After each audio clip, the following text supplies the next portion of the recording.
particularly frustrating conversation. And look, it was probably a result of many conversations that I've had in the past, and they were kind of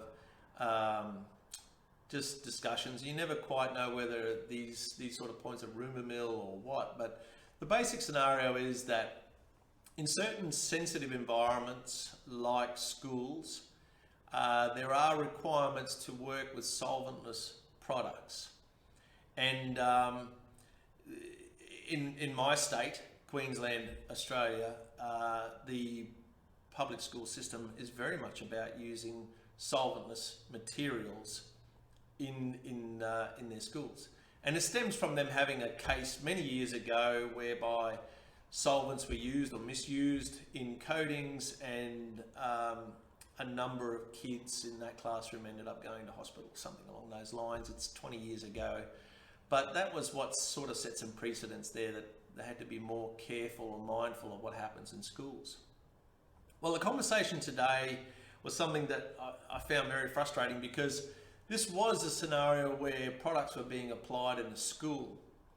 The products being applied weren't workable in their solventless form. So the contractor was encouraged to use solvents to thin it down and to get the product out. Everybody in the chain knew that this is for schools. Everybody in the chain knew that this was a sensitive area, and yet it was deemed okay to do that.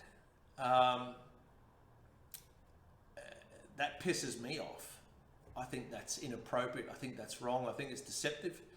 But maybe it's okay. Maybe you think it's all right. Maybe the risk was measured and it was deemed that because the kids weren't going back to school until a week later or something, that it was okay. I don't know. I think it's an important topic to get out into the open. And as resin flooring leaders, we should be talking about what's acceptable and not acceptable when it comes to best practices. So what's your thoughts? How do you feel about that? Does that piss you off, or do you just think that's okay?